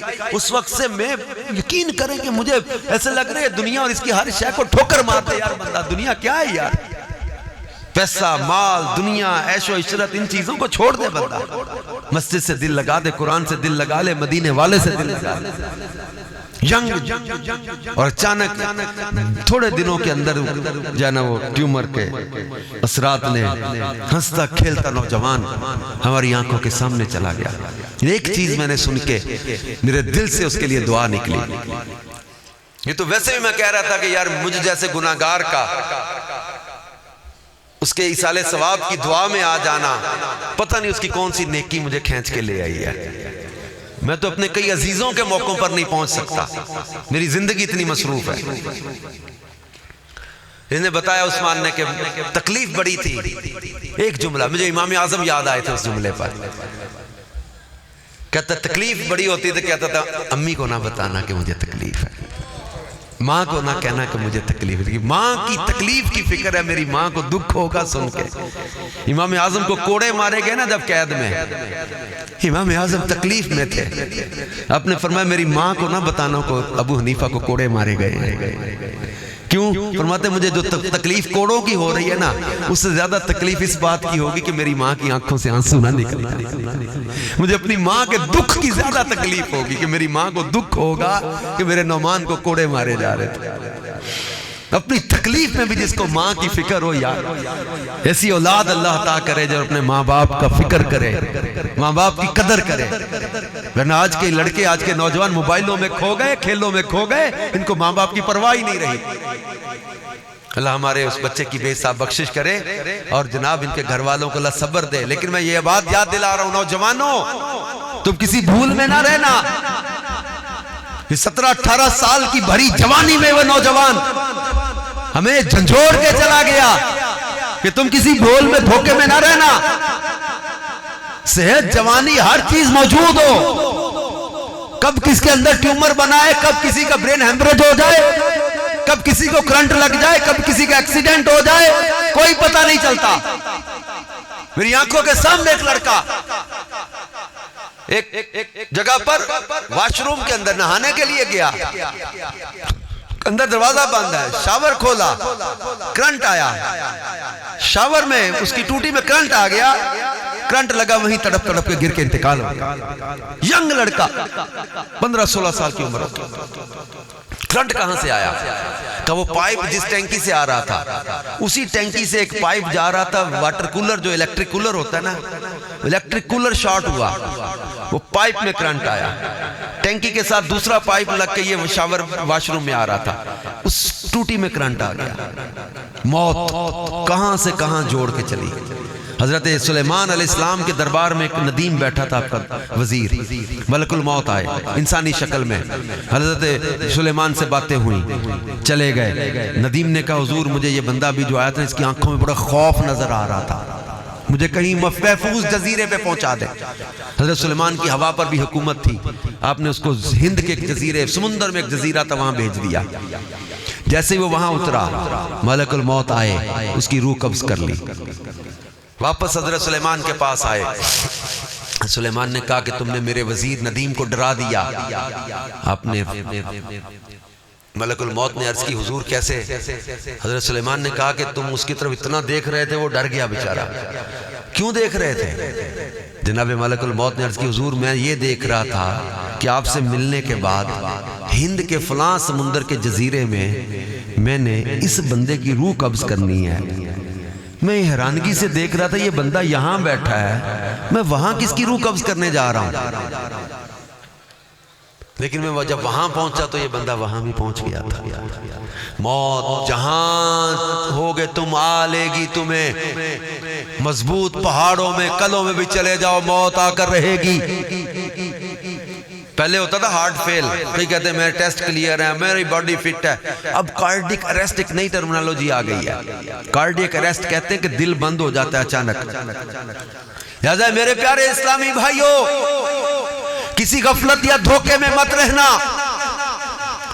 اللہ پاک قرآن پاک میں فرماتا ہے یا ایھا الانسان ما غرک بربک الکریم، اے انسان تجھے کس چیز نے کرم والے رب کے بارے میں دھوکے میں ڈال دیا۔ اللہ پاک قرآن پاک میں ارشاد فرماتا ہے یوم نحشر المتقین الی الرحمن وفدا ونسوق المجرمین الی جہنم وردا۔ یہ 16ویں پارے سورہ مریم کی دونوں آیتیں اکٹھی ہیں، اس میں متقیوں یعنی پرہیزگاروں اور مجرموں دونوں کا انجام بیان کیا ہے۔ پرہیزگاروں کا صلہ کیا ہوگا، مجرموں کا انجام کیا ہوگا۔ اللہ نے قرآن میں دونوں چیزوں کو واضح کر دیا، فرمایا کہ یوم نحشر المتقین الی الرحمن وفدا، پرہیزگاروں کو اس دن مہمان بنا کے لایا جائے گا رحمان کی بارگاہ میں۔ اور اگلی آیت میں فرمایا وَنَسُوقُ الْمُجْرِمِينَ إِلَى جَهَنَّمَ وِرْدًا، اور مجرموں کو جہنم کی طرف پیاسے ہانکا جائے گا۔ مجرم پیاسے گھسیٹے جا رہے ہوں گے، یہ کیسے گھسیٹے جائیں گے؟ سورہ رحمان کے اندر اس کی تفسیر مجھے ملی، اللہ پاک ارشاد فرماتا ہے یعرف المجرمون بسیماہم فیؤخذ بالنواصی والاقدام فبأی آلاء ربکما تکذبان هذه جہنم التي یکذب بها المجرمون یطوفون بینہا وبین حمیم آن فبأی آلاء ربکما تکذبان۔ اللہ پاک ارشاد فرماتا ہے یعرف المجرمون بسیماہم، اس دن مجرم اپنی نشانیوں سے پہچان لیے جائیں گے، مجرم اپنی نشانیوں سے پہچان لیے جائیں گے۔ اے بند کمروں میں، تاریک راتوں میں کنڈیاں لگا کے، پردے کر کے، لوگوں سے چھپا کے گناہ کرنے والے میرے نادان بھائی یاد رکھ، اللہ ارشاد فرماتا ہے یعرف المجرمون بسیماہم، اب مجرم اپنی نشانیوں سے پہچان لیے جائیں گے۔ اگر تم جرم کرنے کے باوجود، اگر تم گناہ کرنے کے باوجود، اگر تم زنا کرنے کے باوجود، اگر تم بدکاریاں کرنے کے باوجود، اگر تم شراب پینے کے باوجود، اگر اللہ کی نافرمانیاں کرنے کے باوجود اگر تمہارے اعضاء سلامت ہے تو یہ تمہارا کمال نہیں ہے۔ کوئی یہ نہ سمجھے I'm very genius، میں بہت چالاک ہوں، میں کسی کو پتہ ہی نہیں چلنے دیتا، میں انداز بدل لیتا ہوں، میں طریقہ بدل لیتا ہوں، میں نمبر بدل لیتا ہوں، میں نے سٹائل بدل لیا، حلیہ بدل لیا، چھپا لیا، پتہ نہیں چلنے دیا۔ ارے تمہارا کمال نہیں ہے، تم زنا کے باوجود اگر سلامت پیروں کے ساتھ چل کر چل رہے ہو نا، یہ تمہارا کمال نہیں ہے۔ اس رب العزت نے ہمارے پردے رکھے ہوئے ہیں، اس ستار العیوب نے ہمارے عیب چھپائے ہوئے ہیں۔ اسے اپنا کمال نہ سمجھو کہ تم سمجھتے ہو کہ کسی کو پتہ ہی نہیں چلنے دیتا۔ تمہاری آنکھیں اگر سلامت ہے نا، یہ تمہارا کمال نہیں ہے۔ تمہارے اعضاء اگر گناہ کے باوجود سلامت ہے نا، یہ تمہارا کمال نہیں ہے کوئی، یہ صدقہ ہے گنبد خضرا والے محبوب کا، یہ صدقہ ہے بددعا کے چہرے والے کا، یہ صدقہ ہے مدینے والے کے آنسوؤں کا، کہ اتنے گناہوں کے باوجود ہماری شکل سلامت ہے، ہمارے چہرے سلامت ہے، ہمارے اعضاء سلامت ہے۔ اگر گناہوں کے باوجود ہم سلامت وجود کے ساتھ چلتے پھرتے ہیں، اس میں ہمارا کوئی فخر یا کمال نہیں ہے۔ اس ستار العیوب کی پردہ پوشی ہے جس نے ہمارے عیب چھپائے ہوئے ہیں، جس نے ہمارے گناہوں کو چھپایا ہوا ہے، جس نے ہماری غلطیوں کو چھپایا ہوا ہے۔ اس رب کی اس دی ہوئی مہلت کو، کسی کے لیے مہلت ہے، کسی کے لیے ڈھیل ہے، یاد رکھو، اس کو بے باکی کے ساتھ مت یوز کرو، بے باک مت بنو۔ اور اللہ قرآن میں فرماتا ہے یعرف المجرمون بسیماہم، مجرم اپنی نشانیوں سے پہچان لیے جائیں گے، فیؤخذ بالنواصی والاقدام، انہیں پیشانی اور قدموں سے پکڑ لیا جائے گا۔ یہ آیتیں پڑھتے ہوئے خدا کی قسم میں یہ نہیں سوچ رہا کہ میں کوئی نیک آدمی بیٹھا ہوں اور آپ نے کوئی گناہگار بیٹھا ہے، میں اپنے آپ سے بھی کہہ رہا ہوں، آپ کو بھی ڈرا رہا ہوں۔ اس وقت یہ بات کرتے ہوئے میرے سامنے وہ روایتیں بھی ہیں جو بے عمل وائزین کے لیے فرمایا گیا کہ ان کی ہونٹوں کو آگ کی کینچیوں سے کاٹا جائے گا۔ میں یہ بات کرتے ہوئے اپنے آپ کو بھی کہہ رہا ہوں، آپ سے بھی کہہ رہا ہوں، اپنے رب کے پاک کلام قرآن پر غور کرو۔ اللہ فرماتا فَيُؤْخَذُ بِالنَّوَاصِ وَالْأَقْدَامِ، انہیں پیشانی اور قدموں سے پکڑ لیا جائے گا، فرشتے ان کے ٹخنوں سے پکڑ کر ان کے پاؤں ان کی پیشانیوں سے ملائیں گے، الٹا منہ لٹا کے انہیں جہنم کی طرف گھسیٹا جا رہا ہوگا۔ پھر اگلی آیت میں فرمایا هَذِهِ جَهَنَّمُ الَّتِي، یہ ہے وہ دوزخ يُكَذِّبُ بِهَا الْمُجْرِمُونَ، جسے مجرم جھٹلاتے تھے، يَطُوفُونَ بَيْنَهَا، اس میں چکر لگائیں گے، وَبَيْنَ حَمِيمٍ آن، اور کھولتے ہوئے پانی کے چکر لگائیں گے۔ یہ کھولتا پانی کیا ہوگا؟ یہ جہنمیوں کے زخموں سے جو خون اور پیپ نکل رہی ہوگی، یہ وہ ہوگی جو اہل نار کو پینے کے لیے دیا جائے گا۔ آج بنتے ہیں معزز جو کھلے حشر میں عیب، یہ بات یاد رکھے، رسوائی کی آفت میں بندہ پھنس جائے گا۔ جو آج دنیا کے سامنے بڑا معزز نظر آتا ہے، اس کی خلوت ہے، اس کا اکیلا پن، اس کے موبائل، اس کے کمپیوٹر پہ کیا تصویریں چلتی ہیں، کیا موبائل پہ کھولتا ہے، کہاں گندی باتیں کرتا ہے، کہاں بے حیائی کے مناظر دیکھتا ہے، کہاں ناجائز لڑکیوں سے دوستیاں کر کے بیٹھا ہے، کہاں کسی لڑکے کے ساتھ رابطہ کر کے بیٹھا ہے، کہاں ناجائز کام کرتا ہے، حرام کماتا ہے، ملاوٹ کرتا ہے، سود کھاتا ہے، رشوتوں کا لین دین کرتا ہے، نمازیں قضا کرتا ہے۔ یاد رکھو اللہ پاک قرآن پاک میں ارشاد فرماتا ہے، میدان محشر ہوگا، ارشاد فرمایا ان اصحاب الجنت اليوم فی شغل فاکہون، سورہ یاسین، ان اصحاب الجنت اليوم فی شغل فاکہون ہم وازواجہم فی ظلال علی الارائک متکئون لہم فیہا فاکہۃ ولہم ما یدعون سلام قولا من رب رحیم۔ یہ ہو گیا نیکوکاروں کا صلہ، یہ تختوں پہ ہوں گے، وہ ان کی بیویاں ٹیک لگا کے تکیوں سے بیٹھے ہوں گے، یہ جو مانگیں گے دیا جائے گا، دلوں کو مزہ دیا جائے گا، سلام ہوگا اللہ رحیم کا ان پر۔ اور اگلی آیت میں کیا فرمایا، وَامْتَازُوا الْيَوْمَ أَيُّهَا الْمُجْرِمُونَ، اے مجرموں تم آج الگ پھٹ جاؤ۔ ایک تفسیر میں نے پڑھا، پوچھا گیا کتنے میں سے کتنے الگ ہو جائیں گے، اور میں 1000 میں سے 999 الگ کر لیے جائیں گے۔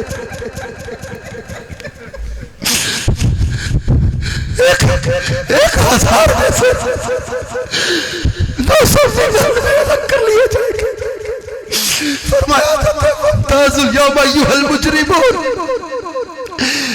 أَلَمْ أَعْهَدْ إِلَيْكُمْ يَا بَنِي آدَمَ أَلَّا تَعْبُدُوا الشَّيْطَانَ إِنَّهُ لَكُمْ عَدُوٌّ مُّبِينٌ وَأَنِ اعْبُدُونِي هَذَا صِرَاطٌ مُّسْتَقِيمٌ وَلَقَدْ أَضَلَّ مِنكُمْ جِبِلًّا كَثِيرًا أَفَلَمْ تَكُونُوا تَعْقِلُونَ هَٰذِهِ جَهَنَّمُ الَّتِي كُنتُمْ تُوعَدُونَ۔ فرمایا تم میں سے کتنی خلقت کو شیطان نے گمراہ کر دیا تھا، کیا تمہیں عقل نہیں آئی تھی؟ یہ وہ دوزخ جس کا تم سے وعدہ کیا گیا تھا۔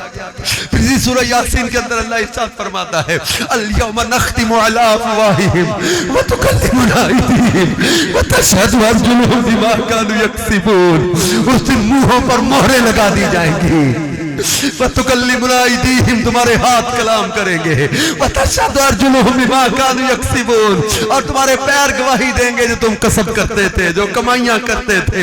صحابہ کرام بیٹھے تھے، اللہ کے حبیب علیہ السلام تشریف لائے، فرمایا لوگوں جانتے ہو اذا زلزلت الارض زلزالها واخرجت الارض اثقالها وقال الانسان ما لها، جب اس آیت پر پہنچے نا یومئذ تحدث اخبارها، راوی کہتے حضور کی آنکھوں سے آنسو بہنے لگے۔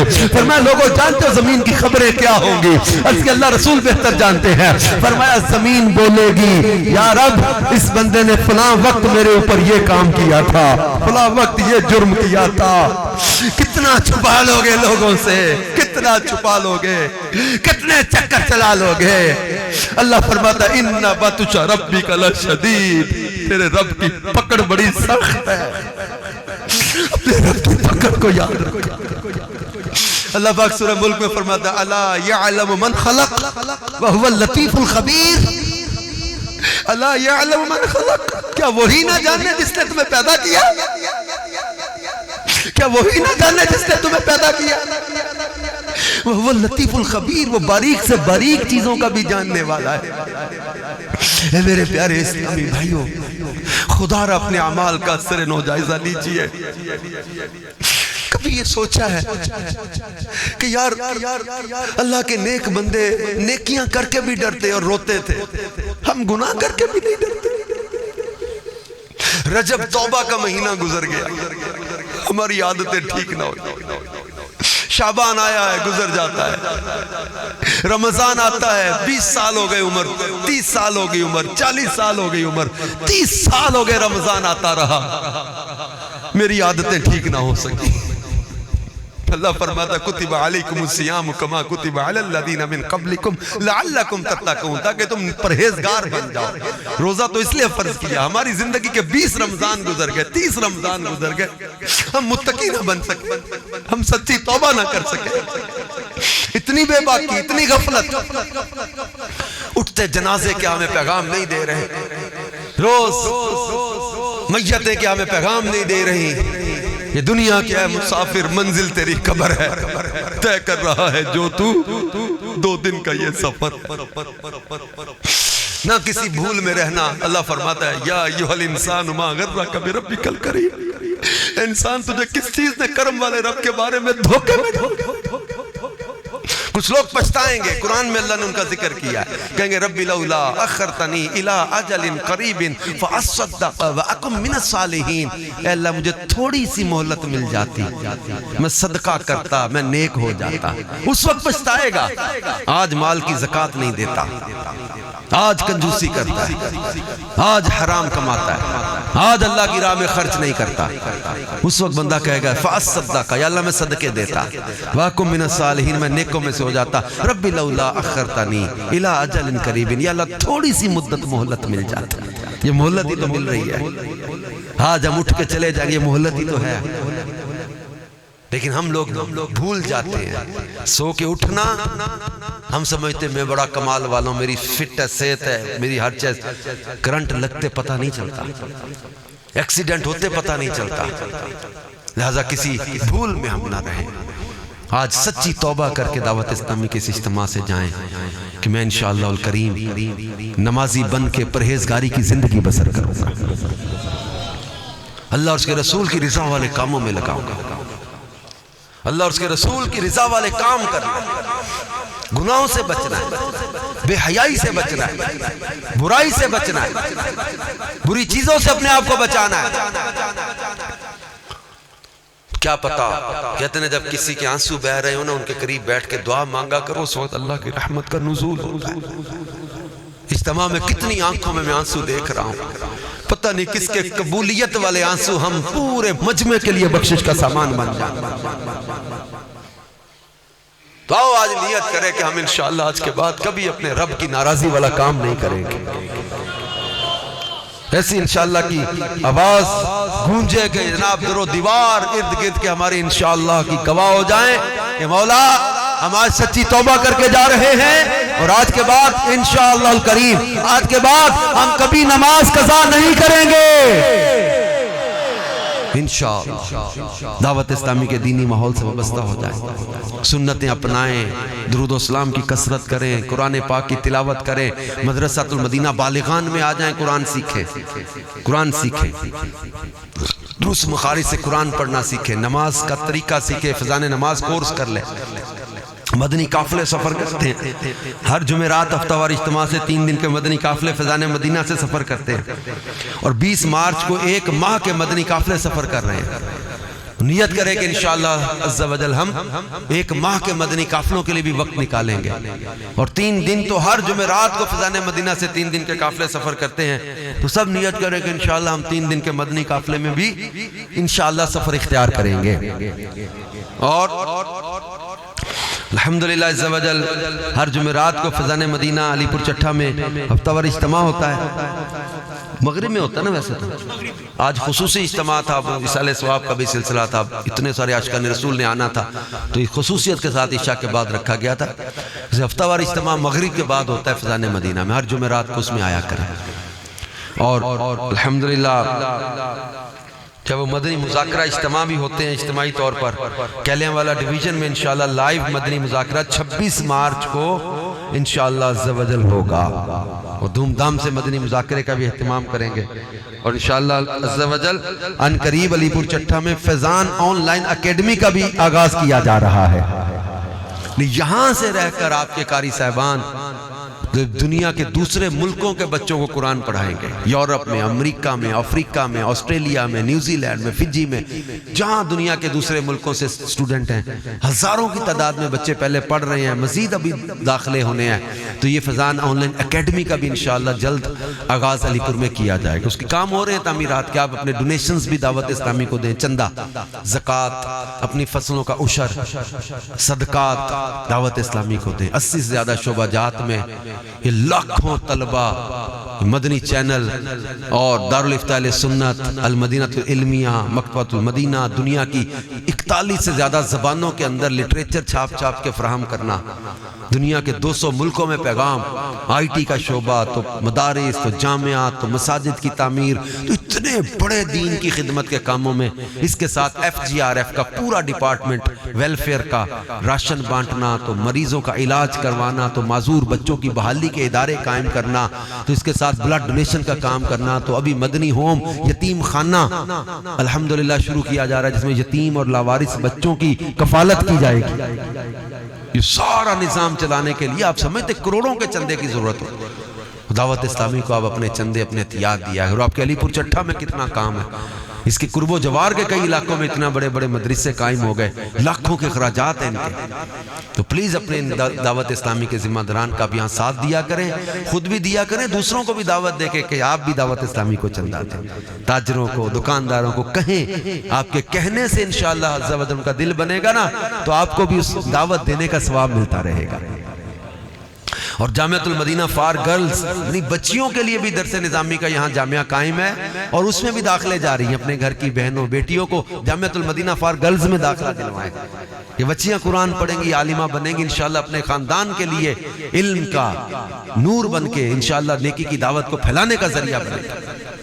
الحمدللہ دعوت اسلامی کا دینی ماحول ہے، جس کی برکت سے ہم یہ دیکھتے ہیں کہ الحمدللہ وہی بچے جو کل تک جو ہے نا وہ ماں باپ کو گالیاں دیتے تھے، آج ماں باپ کے ہاتھ پاؤں چومنے والے بن جاتے ہیں۔